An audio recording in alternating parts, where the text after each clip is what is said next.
Sa gitna ng malakas na buhos ng ulan sa panahon ng habagat, isang babae, na hindi inalintana ang masamang panahon, ang tila baliw na umakyat sa tuktok ng Tagaytay Ridge. Tumingin siya sa paligid ng marikit na tanawin kung saan madalas mangako ang mga magkasintahan, na parang may hinahanap na anino. Matagal siyang naghintay, at sa huli napaluha sa pagkabigo. Nagising si Ana. Nitong mga huling araw, palagi niyang napapanaginipan ang kakaibang panaginip na ito, na labis niyang ikinaiinis. Nakitang mahuhuli na siya sa trabaho, nagmamadaling tumakbo si Ana papunta sa San Isidro High School. Pagdating sa school grounds habang hinihintay ang mga estudyante, si Ana ay puno ng enerhiya. Siya ang PE teacher ng paaralan. Ang lolo niya ang dating chairman of the board, ngunit dahil sa problemang pinansyal kamakailan, naibenta niya ang paaralan. Kaya naman, gulong-gulo ang isip ni Ana kung dapat ba siyang mag-resign. Narinig niya na ang bumili ng paaralan ay si Chairman Sai ng SC Corporation, na siya ring mortal na kaaway ng kanilang pamilya. Ayaw niyang magtrabaho sa ilalim ng kanilang pamamahala. Ang mas ikinababahala niya ay ang lalaking kinasusuklaman niya mula pagkabata, si Miguel Sai, ang posibleng pumalit bilang bagong chairman of the board. Si Miguel at Ana, sa kabalintunaan ng tadhana, ay magkapareho ng kaarawan. Dahil mortal na magkaaway ang kanilang mga pamilya, mula pagkabata ay hindi na sila magkasundo, madalas mag-away, magsuntukan, at magkompetensya sa lahat ng bagay tunay na para silang aso't pusa. Sa mga sandaling ito, kara-rating lang ni Miguel mula sa ibang bansa. Nang malaman niyang binili ng ama niya ang San Isidro High School para makapaghiganti, hindi niya maiwasang isipin na napakaisip bata ng ginawa nito. Dahil lang ito sa noong unang panahon, iisang babae ang minahal ng lolo ni Miguel at lolo ni Ana. Sa huli, ang lolo ni Miguel ang pinili ng babae. Mula noon, nagtanim ng sama ng loob ang lolo ni Ana, at naging magkaaway ang dalawang pamilya.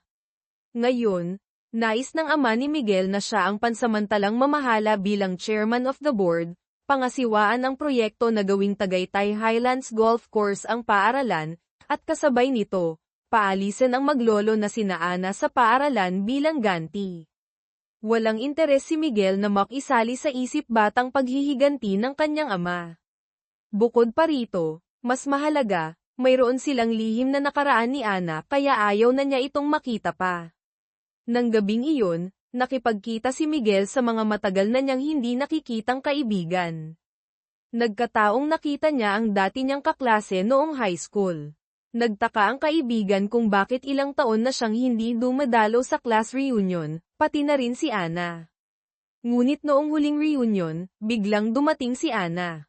Nang mabanggit si Miguel sa harap niya, nagpakita si Ana ng pagkalito at diretsahang sinabing hindi niya kilala kung sino si Miguel. Napatalsik ni Miguel ang iniinom niyang beer, nang inag ang mga binti sa galit, at napakuyom ang kamao. Matapos ulit-uliting itanong, kinumpirma ng kaibigan na hindi siya naaalala ni Ana. Malakas niyang ibinagsak ang baso ng beer sa mesa, at lumabas sa ulan na walang emosyon ang mukha. Para siyang multo na nagpakita sa tabi ng kama ng kanyang ama sa Manila Doctors Hospital. Ako na ang mamamahala bilang chairman of the board ng San Isidro High School. Hindi alam ni Ana ang mga masasamang bagay na paparating sa kanya. Nawala na ang paaralan, malungkot siyang tumakbo sa ulan pauwi. Sinabi niya sa kanyang lolo na hindi siya aalis sa paaralan. Dahil nabasa siya ng ulan kagabi, kinaumagahan, nagising si Ana na masama ang pakiramdam. Pinilit niyang pumunta sa banyo para maghilamos. Ngunit sa kawalang ingat, nahulog ang contact lens niya sa lababo at naanod sa paisweguan, drain pipe. Napilitan si Ana na isuot ang makapal niyang salamin na may itim na frame papunta sa trabaho. Pinilit niyang maging masigla para sa klase ng PE ng mga babaeng estudyante para sa physical fitness test. Nang lumingon siya, isang bola ng basketball ang lumipad patungo sa kanya, walang mintis, at tumama sa ulo ni Ana. Nagkumpulan ang mga estudyante para tingnan ang kalagayan niya, at sa gitna ng kaguluhan, naiapakan at nabasag ang salamin niyang nahulog sa lupa. Nahilo si Ana sa pagkakatama, at dumyugo pa ang ilong. Masama na nga ang pakiramdam niya, pinilit pa niyang pumunta sa banyo para maghilamos. Sira na ang salamin niya at hindi na maisuot, para siyang bulag na nangangapa sa loob ng paaralan. Papunta sa faculty room, nagkasalubong sila ni Miguel na dumating para mag-inspeksyon. Pinandilitan ni Ana ng mata ang lalaki sa harap niya, maliban sa malabong hugis, hindi niya talaga maaninag ang mukha nito. Bilang paggalang, yumuko si Ana at nilagpasan si Miguel. Ang kilos na ito ay nagpatunay na tama ang sinabi ng kaibigan niya, tuluyan na siyang kinalimutan ni Ana. Napakuyong si Miguel ng kamao, nasaktan ang kalooban, at napahawak sa bibig sa hindi makapaniwalang nangyayari. Naaalala pa niya kung paano sila naging magkaaway mula pagkabata, na laging nag-aaway kapag nagkikita. Noong high school, ilang beses siyang pinapunta ni Ana sa classroom pagkatapos ng tanghalian, pero pumunta si Miguel sa basketball court para maglaro. Nagalit si Ana at personal siyang sinundo, pinipingot ang pisngi niya at hinihila ang damit para pasunurin siya. Hinabol ni Ana si Miguel na tumatakbo, ngunit nadapa siya. Nasugatan siya at ay nalalayan ng dalawang matalik na kaibigan papuntang klinik. Sumunod si Miguel, nagrereklamo sa kabagalan niyang maglakad. Narinig ito ng kaibigan niyang si Bea. Hinayla si Miguel, at ipinasan si Ana sa likod niya. Nang magkalapit sila, agad silang lumayo sa isa't isa. Hinawakan ni Miguel ang kwelyo ni Ana at kinaladkad siya papuntang klinik kahit pa sumisigaw ito sa sakit. Nagkataong wala ang clinic teacher. Tinulungan ni Miguel si Ana na linisin ang sugat niya. Tungkol sa pagkakadapa ni Ana, kung dumating lang sana si Miguel sa meeting ng tama sa oras, hindi na sana siya kailangang sunduin pa sa court. Gusto ni Ana na pag-usapan ang pagpapagawa ng class shirt. Kahit hindi siya ang student council president, pinapakialaman niya ang lahat ng malalaki at maliliit na bagay sa klase, at gusto niyang magbigay ng suhestyon kay Miguel ang student council president. Pagkatapos magsalita, umalis si Miguel sa klinik, hindi kinalimutang isara ang pinto para kay Ana. Tumingala siya sa electric fan na marahang humahangin sa mga hibla ng buhok ni Ana. Pumikit si Ana, ninanamnam ang pakiramdam ng marahang hangin. Ang imaheng ito ay tumimo sa puso ni Miguel. Nahulog na ang loob niya kay Ana. Pagkatapos noon, naging espesyal ang pagtingin ni Miguel kay Ana. Nang makita niyang tinutulungan ng ibang lalaking miyembro ng student council, Carlo, si Ana sa paglalagay ng band-aid, nainis siya. Pagkatapos ng meeting, diretsahang sinabi ni Carlo sa harap ng ibang kaklase na sumali siya sa student council dahil kay Ana. Comfortable namang inakbayan ni Ana si Carlo at tinukso, mukhang nabighani ka na sa ganda ni ate. Dahil maganda si ate kaya mo siya gusto, no? Nang marinig ang prangkang pag-amin, hindi makapaniwala si Miguel at napahawak sa bibig. Pauwi, ikinwento ni Ana ang pag-amin ni Carlo kay Bea. Tumingin si Bea kay Miguel na nakaupo sa likuran ng jeepney na may makahulugang tingin.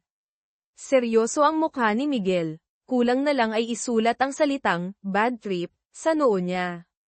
Pag-uwi sa bahay, hindi siya mapakali, naiinis ang kalooban. Matapos magtapat, inaya ni Carlo si Ana na pumunta sa Maynila sa weekend.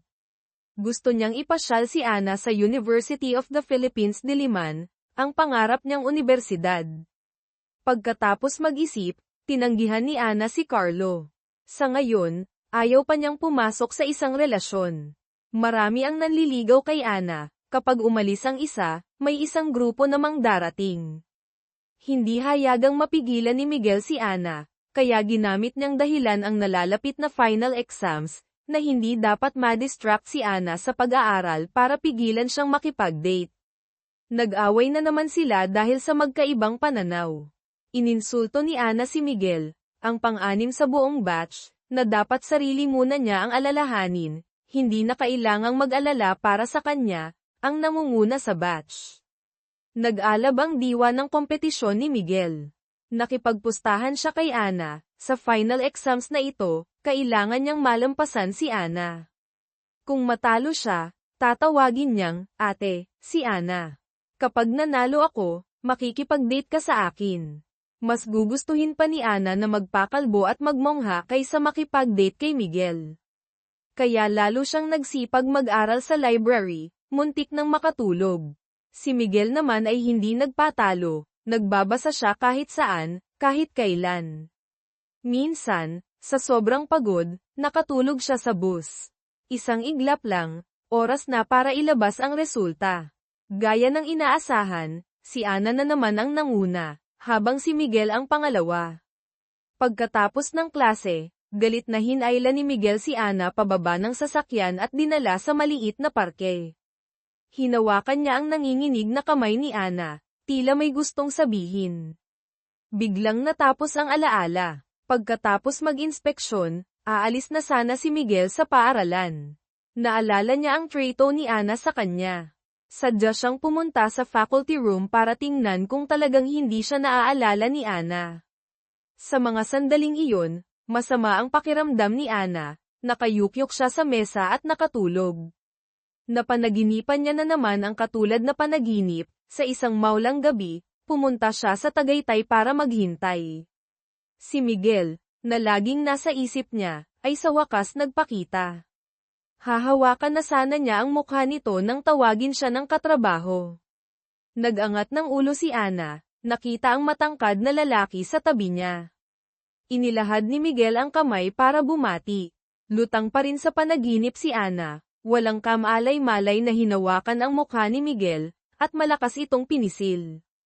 Tinanggal ni Miguel ang kamay niya, nasaktan sa pagkapisil, at mabilis na tinawag si Ana para magising.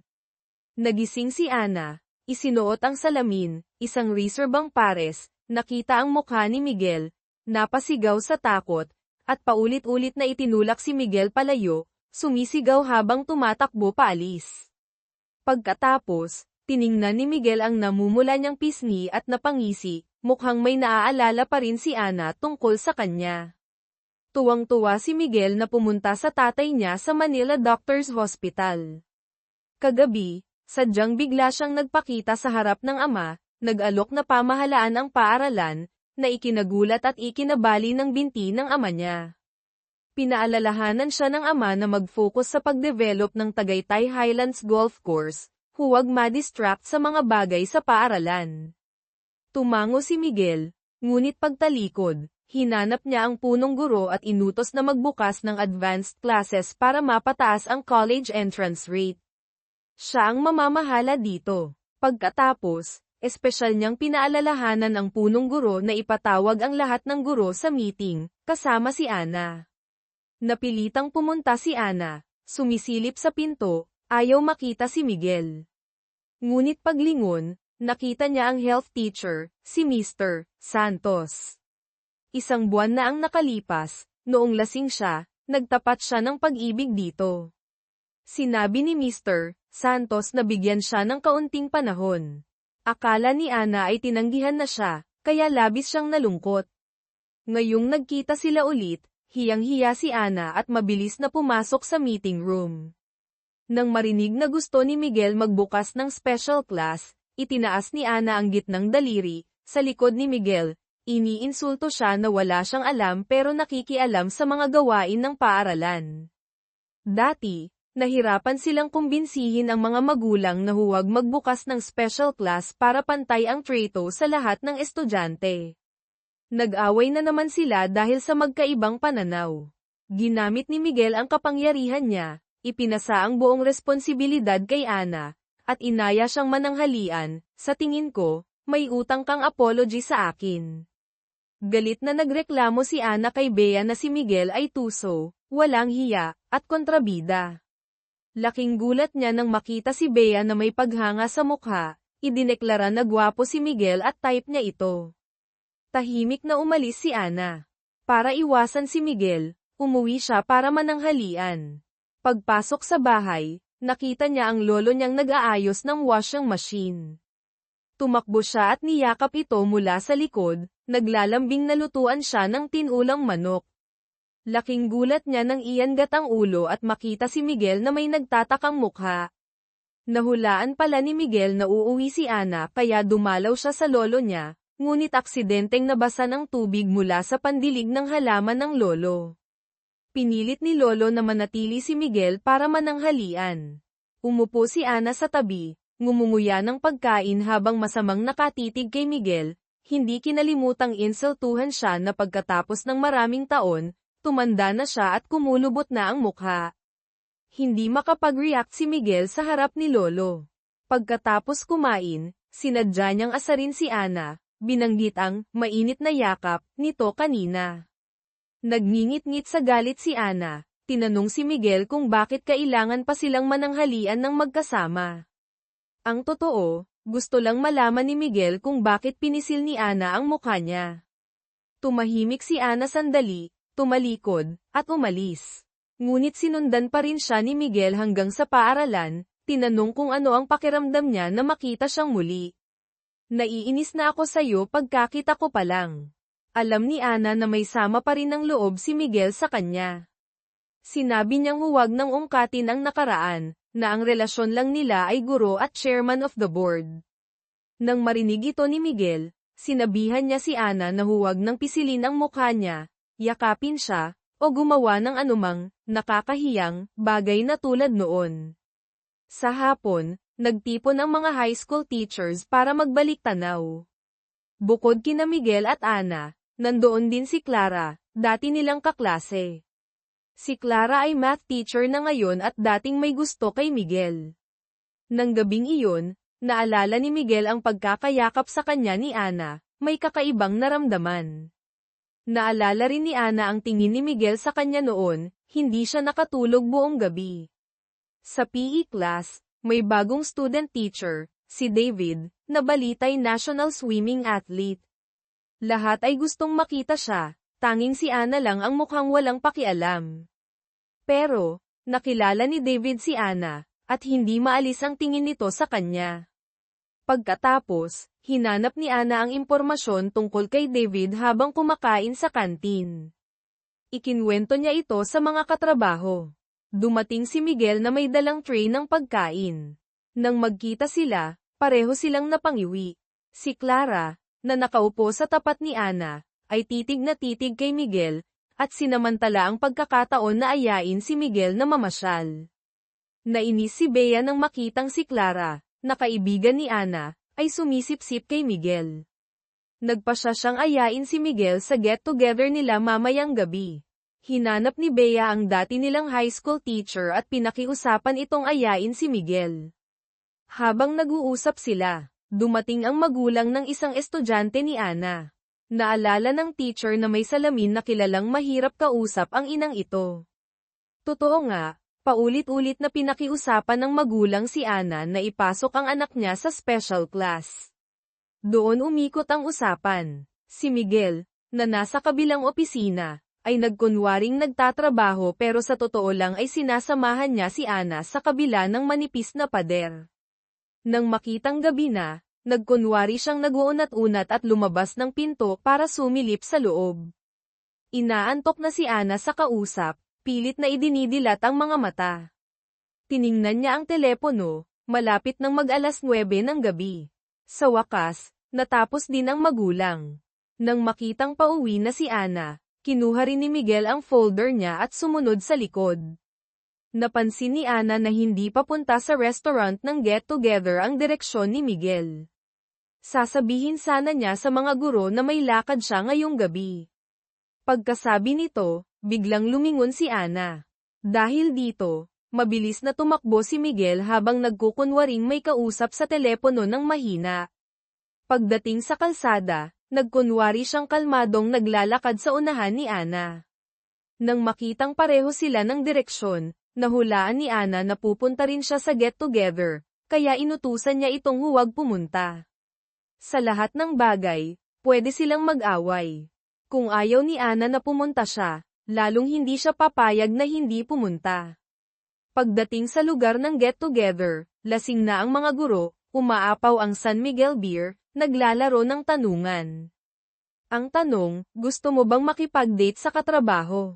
Sagot ni Miguel, hindi. Dapat paghiwalayin ang trabaho at personal na buhay. Si Ana naman, na may gusto kay Mr. Santos na nakaupo sa tapat, syempre hindi tutol sa office romance. Lumipat ang mga lasing na katrabaho sa pagtatanong tungkol sa nararamdaman niya kay Miguel. Nagalit si Ana, pinagsabihan sila na kung ano-ano ang iniisip.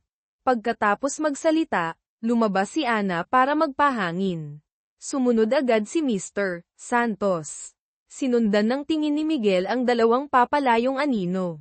Pumunta sina Ana at Mr. Santos sa isang maliit na eskinita, kung saan nagkataong naninigarilyo si Miguel. Nang makita silang paparating, mabilis siyang nagtago sa kabilang eskinita at palihim na nakinig sa usapan. Tungkol sa pagtatapat ni Ana, ibinigay ni Mr. Santos ang sagot niya, hindi na siya bata, kaya maingat siya sa mga relasyon. Ilang araw niyang pinag-isipan, at pakiramdam niya'y hindi siya karapat-dapat para kay Ana. Alam na ni Ana na tatanggihan siya, at dahil sa mga hindi magandang nangyari kamakailan, hindi niya napigil ang mapaluha. Pagkatapos magsalita, unang umalis si Mr. Santos, iniwan si Ana para kumalma. Pinunasan ni Ana ang luha at pumasok pa lalo sa eskinita. Natakot si Miguel na makita siya, umatras siya ng paatras, ngunit natapilok at nahulog sa malalaking basurahan, mga basurahan. Narinig ni Ana ang ingay, hindi nagpadalos-dalos. Hirap na hirap si Miguel na makaalis sa mga basurahan. Sa huli, napilitan siyang tawagin si Ana para humingi ng tulong. Hiyang-hiya si Miguel, hindi makatingin kay Ana na papalapit. Ngunit kailangan niya talaga ng tulong ngayon. Pagdating ni Ana sa harap niya, inakusahan siyang naninilip. Sinubukan ni Miguel na magpaliwanag, pero ayaw makinig ni Ana. Nagalit siya at umamin na narinig niya ang lahat, at nagtanong, anong karapatan niyang tanggihan ka? Nahiya si Ana na nakita ni Miguel ang kahinaan niya. Nagalit siya kay Miguel, galit na galit ako sa'yo. Nasusuka ako kapag nakikita kita. Nag-away sila hanggang sa tumakbo palayo si Ana. Noon lang napagtanto ni Miguel na nasa loob pa rin siya ng mga basurahan. Gusto niyang umiyak pero walang luhang lumalabas. Pinilit niyang makaalis mag-isa. Malakas niyang inalag ang katawan, nahulog sa lupa, at sa wakas ay nakalaya, puno ng alikabok at tuyong dahon ang katawan. Bumalik siya sa restaurant, narinig ang boses ni Ana mula sa loob, kahit kami na lang ni Miguel ang matira sa mundo, hinding-hindi kami magiging kami. Napakuyong si Miguel ng kamao, napipilitang tumawa sa sinabi ni Ana. Nag-iba ang usapan ng mga guro, napunta sa puno ng bougainvillea sa paaralan. May isang puno raw doon na namumulaklak depende sa nararamdaman. Sinabi ni Ana na malamang hindi na mamumulaklak pa ang bougainvillea na iyon. 4 na taon na yang walang kibo. Sadyang kontra na naman si Miguel sa kanya, buong kumpiyansang iginiit na mamumulaklak ang bougainvillea na iyon. Naulit na naman ang eksena. Nagpustahan sila kung mamumulaklak ang puno. Kapag hindi yan namulaklak, magre-resign ako bilang chairman of the board. Ganti ni Ana. At kapag namulaklak, may kumpiyansang ngumiti si Miguel. Makipag-date ka sa akin. Noong taon ding iyon, nagpustahan din sila gamit ang final exams. Sa huli, nanalo si Ana. Tinawag siyang, ate, ni Miguel sa duyan sa maliit na parke, at sinamantala ang pagkakataon para magtapat at ayain siyang makipag-date.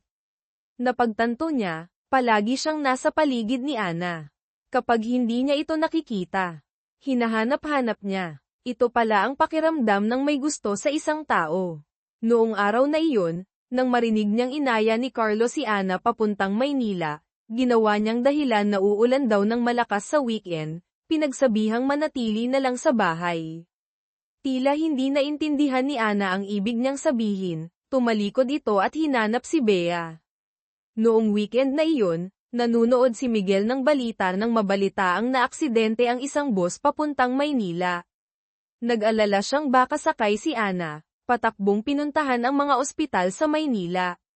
Sa huli, nakita niya si Carlo na ginagamot at nalamang dahil malapit na ang finals, palaging nasa library si Ana para mag-review. Nagmamadaling tumakbo si Miguel papuntang library at nakita si Ana na nakakatulog sa hagdan. Bumalik sa kasalukuyan. Nagkasagutan na naman sila, na pumukaw sa diwa ng pakikipaglaban ni Ana. Tinitigin niya ng masama si Miguel at tinanggap ang pastahan. Tinanggap ni Ana ang hamon ni Miguel.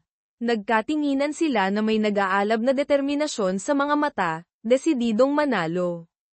Laking gulat nila, kinabukasan, kumalat na sa buong paaralan ang tungkol sa pastahan.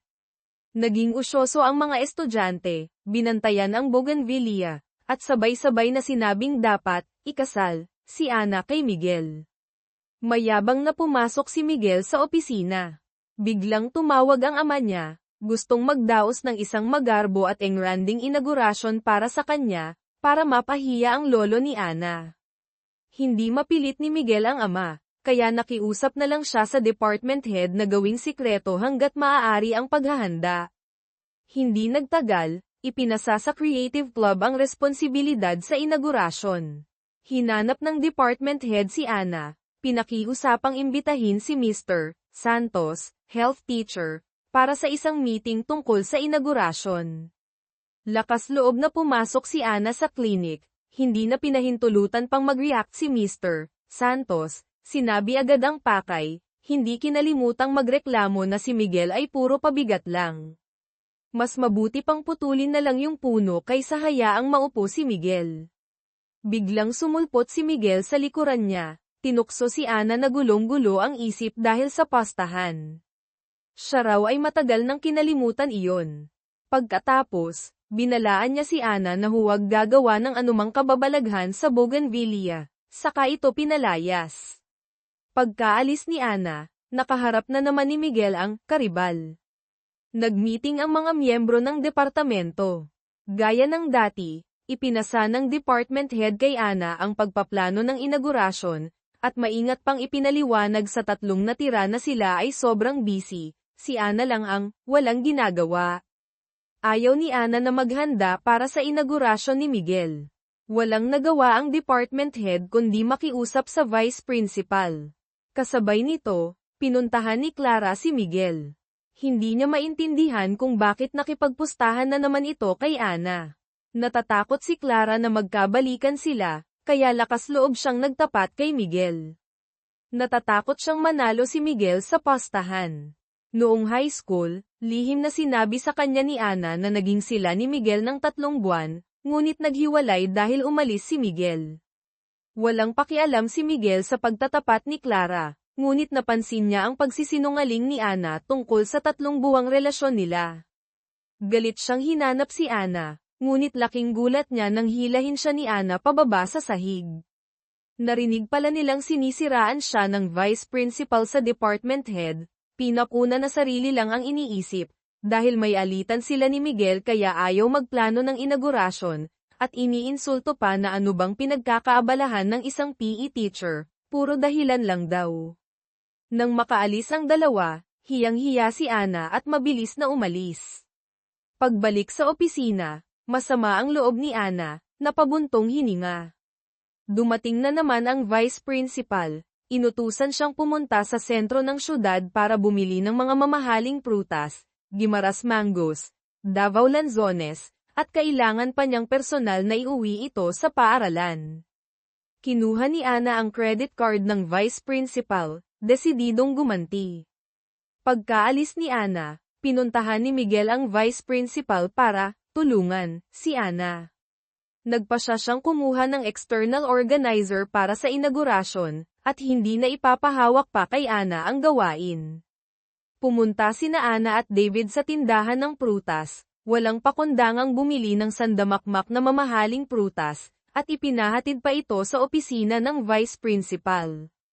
Pagkatapos, buong puso niyang pinabuhat kay David ang isang pakwan. Nang makita ng vice principal ang credit card statement, napanganga ito sa gulat. Pauwi, dumaan si Ana sa pamilyar na kagubatan, dinala si David sa lawa sa loob ng gubat para kumain ng pakwan. Bumili si David ng beer, San Miguel Pale Pilsen. Nagpahinga si Ana sa tabi ng lawa. Paglingon niya, biglang sumulpot si Miguel. Nagkataon pa lang napadaan si Miguel sakay ng kotse malapit sa lawa, naalala ang mga lihim nilang tagpuan ni Ana noong high school. Palaging pinupuntahan ni Ana ang loang ito, na sinasabing may multo, aswang o kapre, at walang ibang naglalakas loob na pumunta, para sa kanilang mga date. Bumalik ang oras sa nakaraan. Matapos tanggihan ang panliligaw ng isang lalaking kaklase, tinanong ni Ana kung bakit siya nito nagustuhan. Sinabi ng lalaki, araw-araw niya itong naiisip ng maraming beses, iyon daw ang pag-ibig. Nagising ang diwa ni Ana sa sinabi nito. Sa tuwing naiisip niya si Miguel, gumuguhit siya ng isang linya. Nang makitang puno na ng guhit ang papel, sinabihan niya ang sarili na nababaliw na siya, bakit niya magugustuhan si Miguel. Pagkatapos, nang harapin ang pagtatapat ni Miguel sa duyan, naintindihan na ni Ana ang nararamdaman niya, at pumayag na makipag-date dito. Dahil magkaaway ang kanilang pamilya, para maiwasan ang mga kamag-anak at kaklase, palihim silang nagkikita sa ilang nalawa na pinamumuguran daw ng multo. Komportableng nakahiga si Ana na nakaunan sa hita ni Miguel. Pinapayungan siya ni Miguel mula sa araw.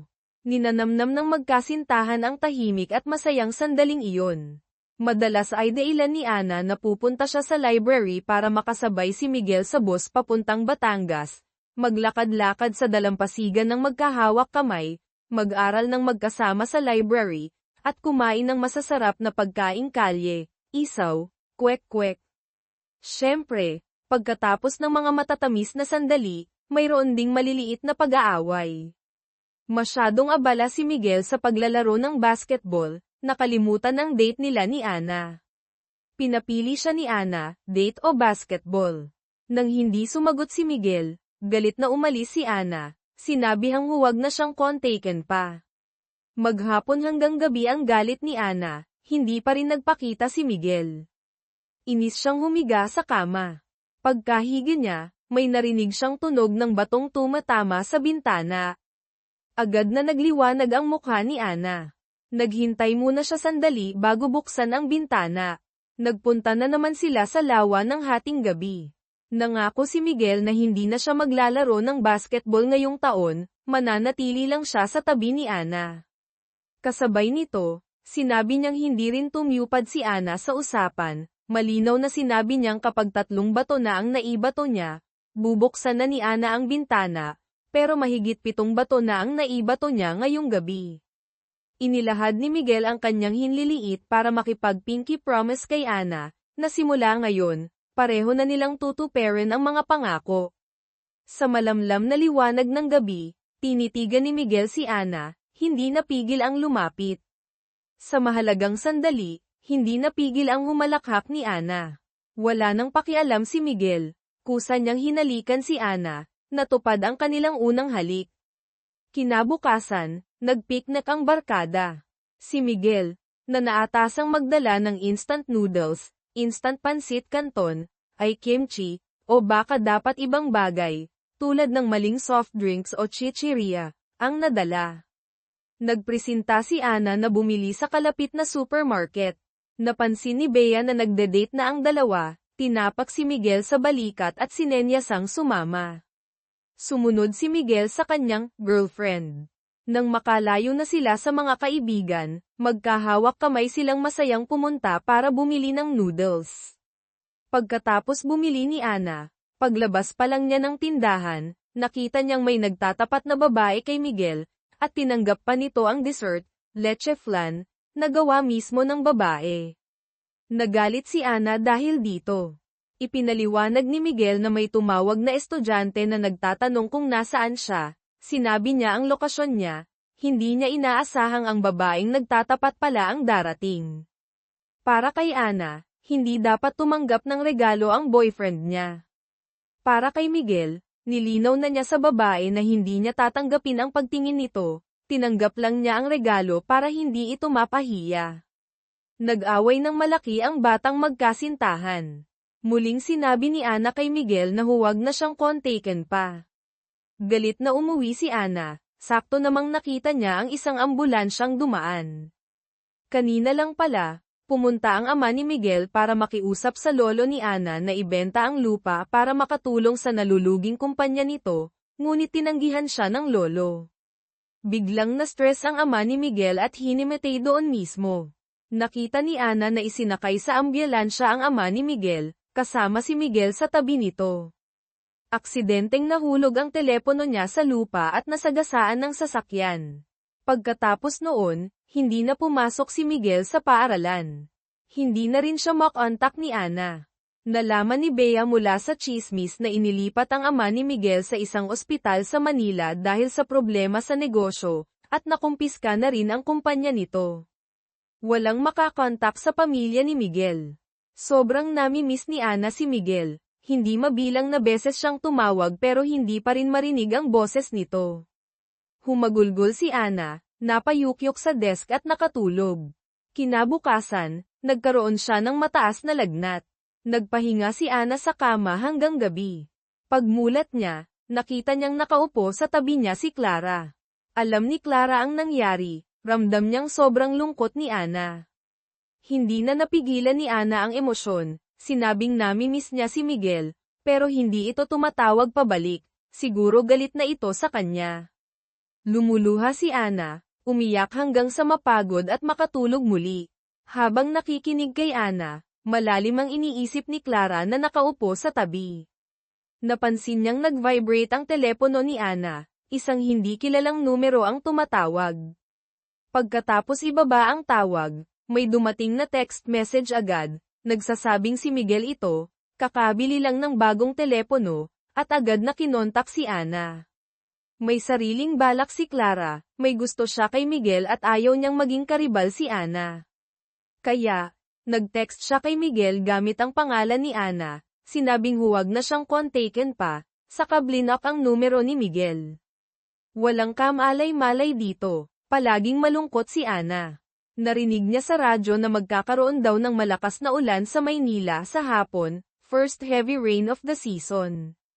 Naalala ni Ana ang pangako nila, kung sakaling maghiwalay sila sa anumang dahilan, magkikita sila sa tuktok ng Tagaytay Ridge sa unang araw ng malakas na ulan ng season. Dahil dito, pumunta si Ana sa terminal ng bus at sumakay papuntang Tagaytay. Kasabay nito, pumunta rin si Miguel para hanapin si Ana, dala ang pulang scarf na siya mismo ang gumantsilyo. Tuluyan silang nagkasalisihan. Ang isa'y nagbato sa ilalim ng bintana ng babae. Hindi mabilang na bato ang ibinato pero walang sumasagot, naghintay sa labas buong gabi, saka itinapon ang scarf sa basurahan. Ang isa namay naghintay sa tuktok ng Tagaytay buong gabi, hanggang sa maubos ang luha, hindi pa rin dumating ang minamahal. Bumalik ang oras sa kasalukuyan. Nagkita silang muli sa tabi ng lawa, dala ang mga hindi pagkakaunawaan ng nakaraan, hindi maiiwasan ang pagtatalo. Galit na umalis si Miguel. Ngunit nang madulas si Ana at mahulog sa lawa, agad siyang sumugod, walang sabi-sabi, tumalon sa tubig. Si David, na may bilis ng 100 metro sprint, ay tumalon din. Mabuti na lang at hindi malalim ang tubig. Pareho silang naging basang sisiw. Pagkatapos, nagmatigas pa si Miguel, sinabing nadulas lang din siya. Marahil dahil sa ginawa ni Miguel, kusang nag-alok si Ana na siya na ang mamahala sa organisasyon ng inaugurasyon niya. Labis itong ikinatuwa ni Miguel, at espesyal pang inutusan si Ana na regular na mag-report sa kanya tungkol sa trabaho. Araw at gabi si Ana naghahanda ng plano para sa seremonya, ngunit ilang bersyon na ang nagawa niya, hindi pa rin kontento si Miguel, na parang sadya siyang pinahihirapan. Gumawa siya ng iba't ibang dahilan para ipaulit ito. Nagngingit-ngit sa galit si Ana pero nagtiis na lang. Si Miguel naman ay tuwang-tuwa sa loob-loob, at lalo pang umabuso. Inutusan niya si Ana na samahan siyang mag-inspeksyon sa gymnasium kung saan gaganapin sana ang inaugurasyon. Nang makitang luma na ang bubong at may tumutulo, inutusan niya si Ana na kumuha ng hagdan. Kusang tumulong si David kay Ana. Nakita ni Miguel na nagkatinginan sila, nagseselos siya. Hindi nagtagal, dumating sina David at Bea dala ang hagdan para tumulong. Kumpiyansang umakyat si Miguel sa hagdan, muntik nang mahulog. Mabuti na lang at nahawakan ni Ana ang hagdan. Nakita ni Bea ang eksena, Nag-imagine ng isang romantikong eksena na parang K-drama, sinalo ni Ana si Miguel na nahuhulog, nagkatitigan sila, may kislap ng pag-ibig. Inirapan ni Ana ang kaibigang mahilig sa romance, sinabing sa ganitong sitwasyon, siguradong iiwas ang bida. Kung hindi, pareho silang masasaktan, wala ng oras para sa pagmomoment. Hindi inaasahan, pagkatapos lang noon, isang estudyante ang aksidenteng nakatama ng bola ng basketball sa hagdan. Nawalan ng balanse si Miguel at nahulog. Nang makita si Ana, sinubukan pa niyang umikot para yakapin ito at bumagsak sila sa gym mat. Gaya ng sinabi ni Bea, nagkatitigan sila, nahihiyang mabilis na umiwas ng tingin. Maghapon silang abala, nagutom si David. Inaya siya ni Ana na kumain sa bahay nila. Gusto ring sumama ni Miguel pero tinanggihan siya ng harapan. Nagalit siya, hinawakan ang nabaling tadyang, sprained waist, pumunta sa harap ng bougainvillea. In-imagine itong namumulaklak, saka binuhusan ng isang bote ng mineral water ang puno, at umalis ng may dalawang isip. Kasabay nito, pumunta si David sa bahay ni Ana, ipinakita ang galing sa pagluluto. Hindi lang masarap na sinigang na baboy ang niluto niya, pinasaya pa niya si Lolo. Nagtawagan silang, bro, masayang nagkwentuhan. Lumipas ang oras, dumilim na. Hinatid ni Ana si David sa terminal para sa huling biyahe ng bus. Habang naghihintay ng bus, tinanong ni Ana kung hindi ba mahirap para sa kanya na malayo ang bahay at araw-araw na bumiyahe. Gusto ni David magtrabaho sa paaralan na iyon, kahit may mga mahihirap na gawain, handa siyang gawin ito nang walang pagod. Patunay iyon na mahal niya talaga ang trabaho. Ang sinabi ni David ay nagpaalala kay Ana ng ilang bagay. Bigla niyang napagtanto kung sino ang kaharap niya. Naalala ni Ana ang madilim na panahon, kaka-graduate lang niya pero maputi na ang buhok niya, humina na rin ang mata. Dahil lang ito sa noong nagsisimula pa lang siyang magtrabaho, tinulungan niya ang isang katrabaho na hinaras ng isang company representative, isinapubliko ang pangyayari. Laking gulat niya, para ma-promote, tinraidor siya ng katrabaho, sinabing walang ganoong nangyari. Natanggal si Ana sa trabaho at kinasuhan pa ng kumpanya. Bukod pa roon, kamakailan lang ay namatay ang mga magulang niya sa isang aksidente. Sa burol, ibinalita ng mga tabloid na ginamit daw ng ama ni Ana ang posisyon para mangurakot ng pera mula sa pondo ni Lolo.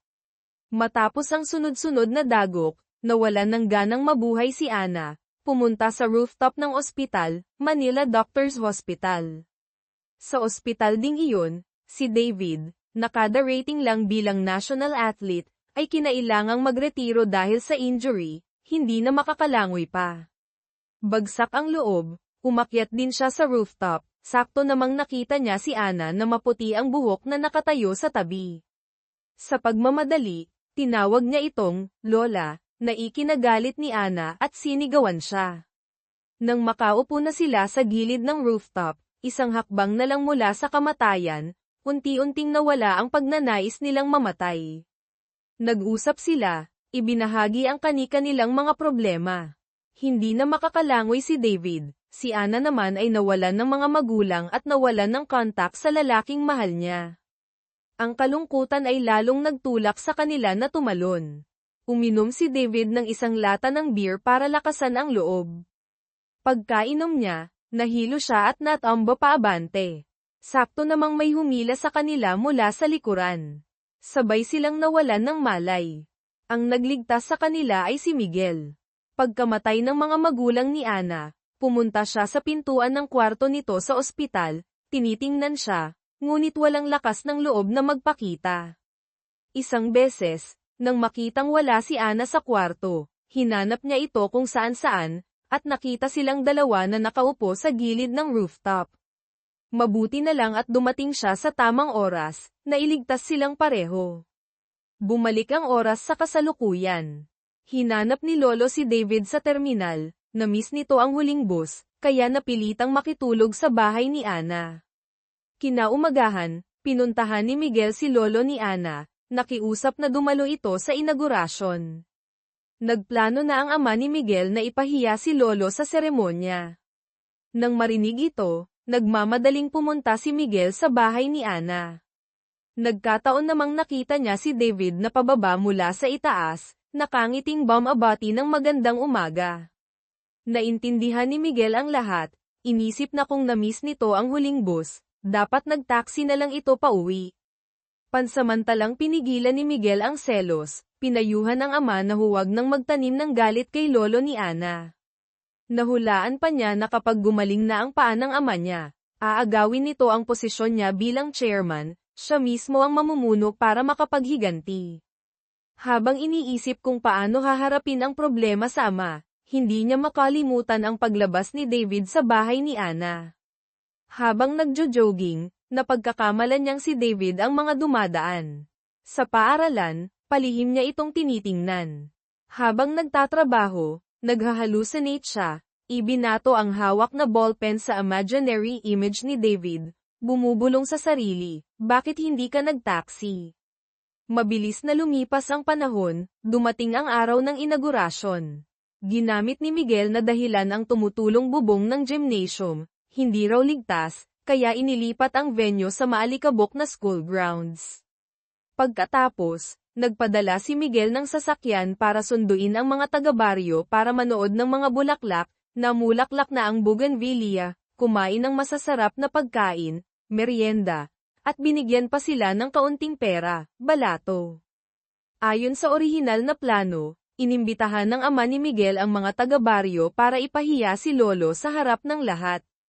Pagdating ng ama ni Miguel, dinala naman ni Miguel ang mga reporter, press, para kunan sila ng litrato. Kapag nailathala na sa dyaryo ang pagiging chairman niya, hindi na madaling maaga ng ama niya ang posisyon at lihim na makaganti kay Lolo ni Ana. Nakaayos na ang lahat, nagsimula na ang inaugurasyon. Una, nagbigay ng parangal ang vice principal sa mga estudyanteng may natatanging Chengji, academic achievement. Umihip ang hangin, tinangay ang tarpaulin at bumalat sa vice principal, na ikinatawa ng mga guro at estudyante. Sumunod ang masiglang pagtatanghal ng school band sa halip na boring na school hymn, tumugtog sila ng isang sikat na OPM rock song. Napahiya ang ama ni Miguel, habang si Miguel at si Lolo naman ay sumasabay sa tugtog. Pagkatapos ng musical performance, si Miguel na ang magsasalita. Sadyang pinatagal niya ang oras. Pagod na ang mga guro at estudyante sa ilalim ng araw. Pati ang tatay ni Miguel ay nagsisimula ng antukin. Nang matansya niyang sapat na ang oras, tinapos ni Miguel ang kanyang talumpati at inanunsyo na ang susunod ay ang kanyang ama na aakyat sa entablado. Nagsimulang magreklamo ang mga estudyante sa pagod. Napilitan ang ama ni Miguel na kumaway at ideklarang tapos na ang seremonya ng mas maaga. Sa ganitong paraan, matagumpay na napigilan ni Miguel ang kanyang ama na ipahiya si Lolo ni Ana. Sa gabi, nagkaroon ng salo-salo ang mga guro. Sa party, nag-usap sina Ana at David, nabanggit na matagal na pala silang magkakilala. Nakita ito ni Miguel, itinaas ang baso para ibahin ang usapan, at nakipagtagay sa lahat. Pagkatapos ng ilang baso ng San Miguel, medyo nalasing siya at inihatid ni David pauwi. Galit pa rin ang ama ni Miguel, nagdesisyong palayasin siya sa bahay. Bago pa man ito magawa ng ama, nahimasmasan na si Miguel, nag-impake ng gamit, at umalis. Lumipat siya para tumira kasama si David, sa bahay ni Ana. May kwarto sa bahay ni Ana para sa mga gurong pansamantalang nanunuluyan, at bilang chairman of the board, kwalipikado rin si Miguel na manatili doon. Dumating si Miguel na may dalang 2 malites sa harap ng pinto ni Ana. Pagkapasok pa lang, nag-agawan na sila ni David sa malinis na kwarto na naihanda na. Walang gustong magpatalo sa dalawang magkaribal. Sa huli, natalo si Miguel sa Jack and Poy kay David sa isang iglap. Napabuntong hininga si Miguel at nagtungo sa maalikabok na kwarto. Narinig na naman niya ang tawanan at paghahabulan ni Ana at David sa labas na naglalaro ng tubig. Kumulo ang dugo niya sa selos, padabog niyang isinara ang bintana. Nang maglaro na sila ng Jack and Poy para malaman kung sino ang pupunta sa supermarket, Sumali siya at sa huli, nakuha niya ang pagkakataong makasama si Ana. Nag-asaran sila sa buong daan. Inilabas pa ni Ana ang nakakahiyang kwento ni Miguel noong bata pa ito, umiyak daw ito nang masuntok ng kalaro. Kahit naiinis si Miguel, nang makita niyang nag-aalangan si Ana sa pagpili sa 2 kahon ng polvoron, kusa siyang lumapit. Sa tuwing nag-aalangan ka, palaging almond flavor ang pinipili mo. Alam na alam ni Miguel ang lahat ng gusto ni Ana. Naantig si Ana, kusang nag-abot ng isang chocolate para tikman niya. Pagbalik sa bahay, naghanda si David ng masaganang hapunan. Tinikman ni Miguel ang isang katsarang sinigang na baboy. Agad siyang namangha na parang ito na ang pinakamasarap na pagkaing natikman niya, pero sinabi niyang, pwede na. Laking gulat ng lahat, naubos niya ang laman ng buong kaldero.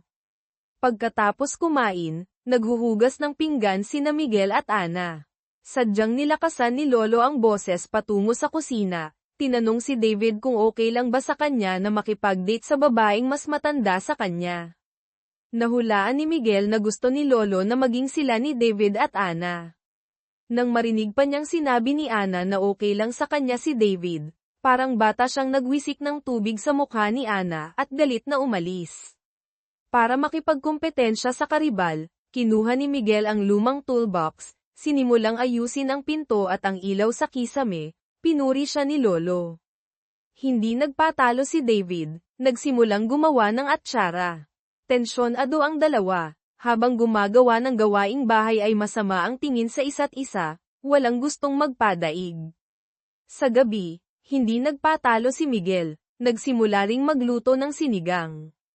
Laking gulat ng lahat nang tikman ito, sobrang tamis, nalagyan niya ng asukal imbes na sampalok. Isa-isa nilang ibinaba ang kutsara. Iginigiit ni Miguel na sinunod niya ang recipe, nagdagdag lang siya ng isang katsarang asukal. Tumingin ang lahat sa malaking sandok na may asukal sa kusina, saka nag-order na lang ng Jollibee at kumain ng lahams. Kusang pinunasan ni David ang mantsa ng ketchup sa gilid ng labi ni Ana. Lumingon si Ana para asarin si Miguel, na ikinagalit nito at nag-walk out. Kinabukasan, pinag-aralan ni Miguel ang plano para sa Tagaytay Highlands Golf Course, kung saan matatagpuan ang paaralan ni Ana. Tinanong niya ang opinyon ng department head, na malapit kay Lolo. Sinabi ng department head na may mga pambihirang halaman sa lugar, tulad ng ilang uri ng endemic orchids, at ayaw niyang makitang masira ang ekolohiya doon. Nagpasya si Miguel na personal na puntahan ang lugar. Pagkasabi nito, binuksan niya ang tablet niya at nalamang nagkapalit sila ni Ana.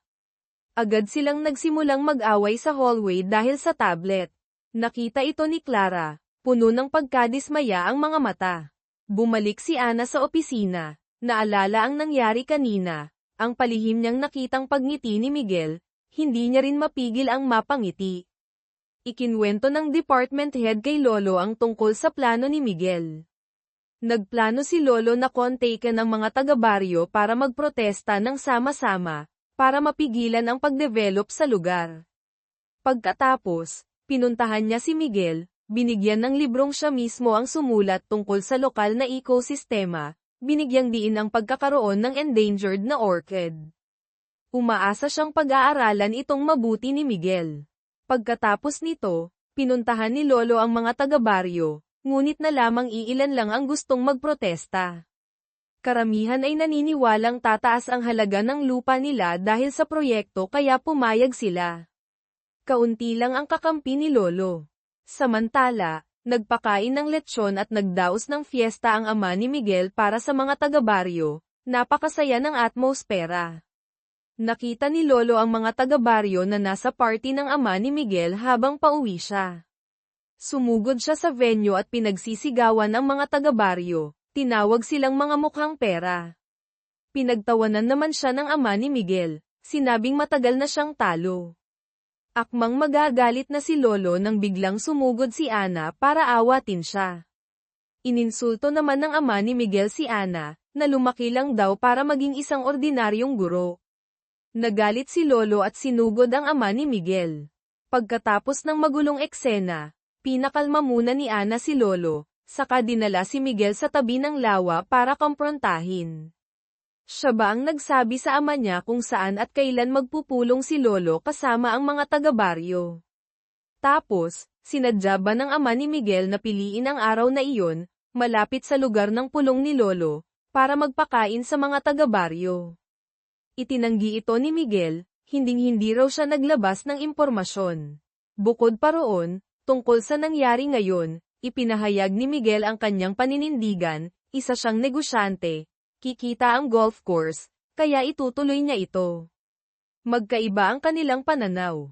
Habang pinag-uusapan ang tungkol sa mga nakatatanda, biglang iniba ni Miguel ang usapan, binanggit ang 3 buwan nilang panandali ang relasyon at mabilis na paghihiwalay.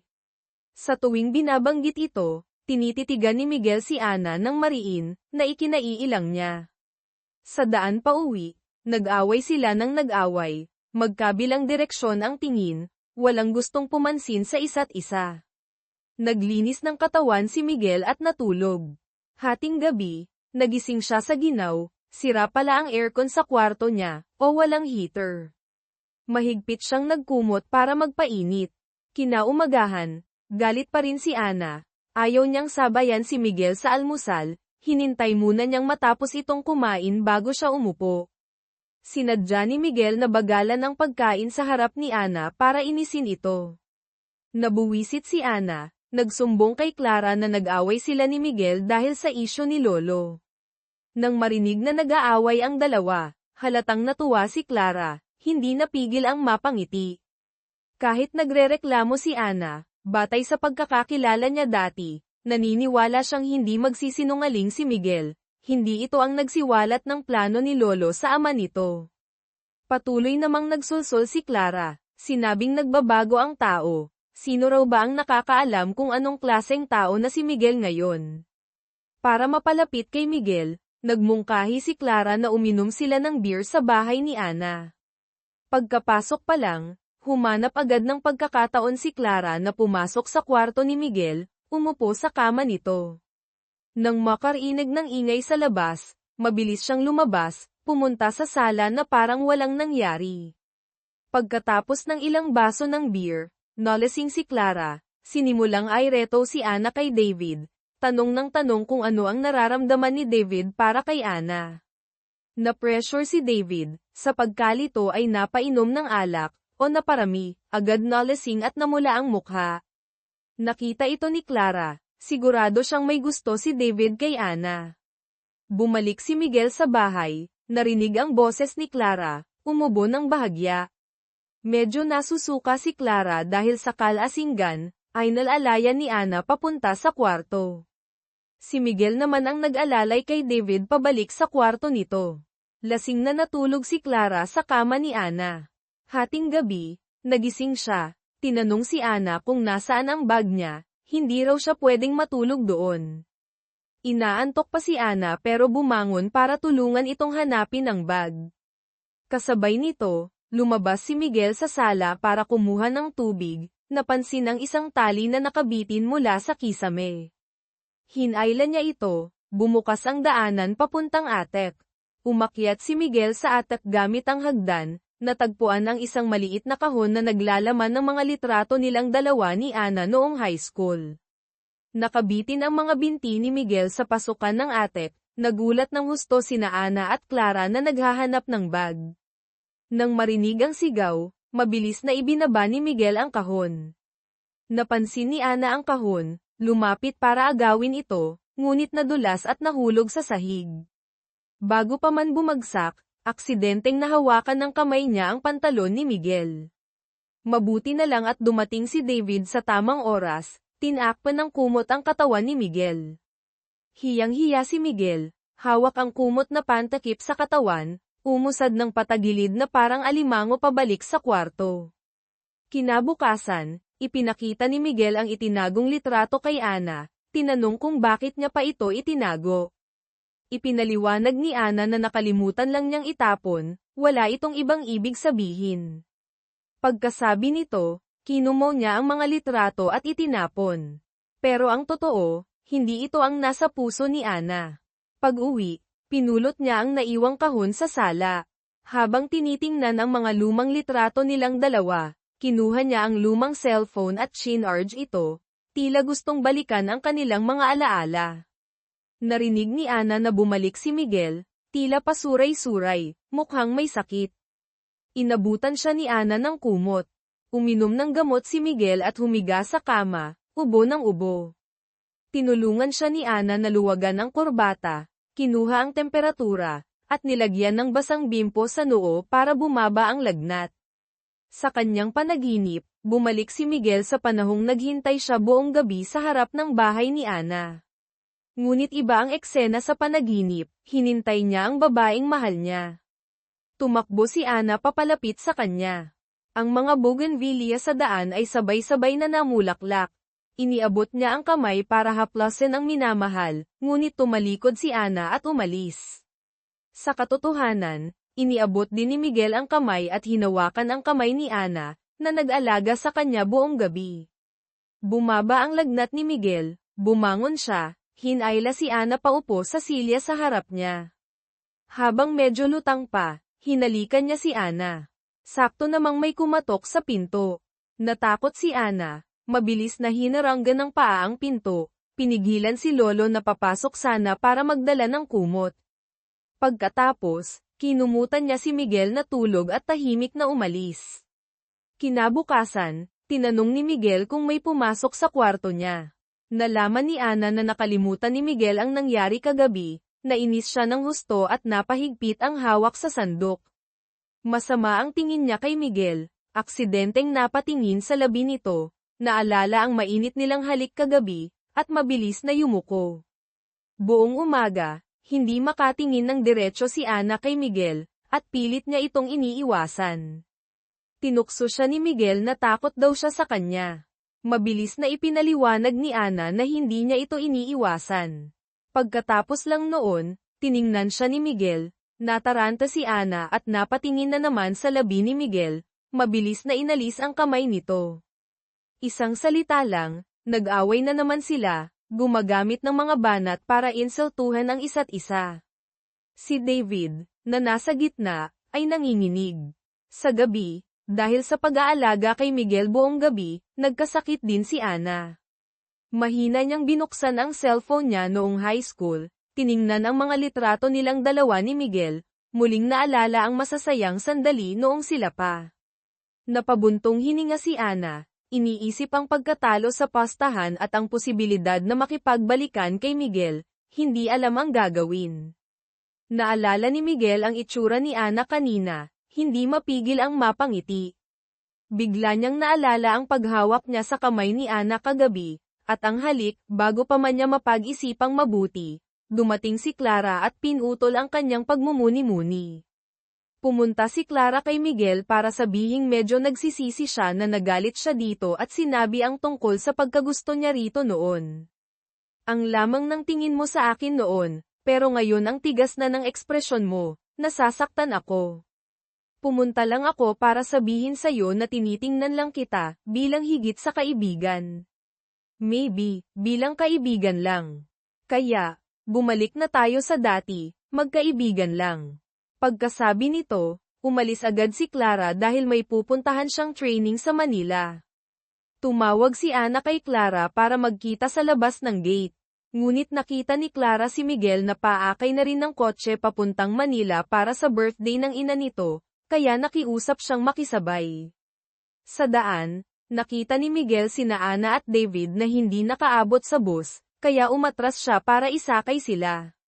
Pagdating sa destinasyon, basta na lang sinabi ni Miguel kay Ana na hintayin siya, tatawag siya mamaya para ihatid sila pauwi pagkatapos ng birthday ng ina niya. Pagkaalis ni Miguel, ipinaliwanag ni Clara kay Ana na nagkataon lang silang nagkita, si Miguel daw ang nag-alok na isabay siya. Umuwi si Miguel para sa birthday ng ina niya. Sinabi ng ama niya na kanina lang ay personal na pumunta si Lolo ni Ana para humingi ng tawad. Nagsisisi raw si Lolo sa pananakit nito, pero sa ibang usapin, sinabi ni Lolo sa ama ni Miguel na gawin nito ang gusto nito, basta huwag nitong gagalawin ang apo niyang si Ana. Lumipas ang ilang oras, tapos na ang trabaho ni na Ana. Paminsan-minsan siyang tumitingin sa telepono, medyo umaasa sa tawag ni Miguel. Humanap sila ng restaurant para kumain muna. Pinariringgan ni Clara si Ana na matalino nga pero medyo simple-minded, hindi raw niya ito maintindihan. Hindi pumayag si Ana, sinabing mas naiintindihan niya si Clara kaysa si Clara sa kanya.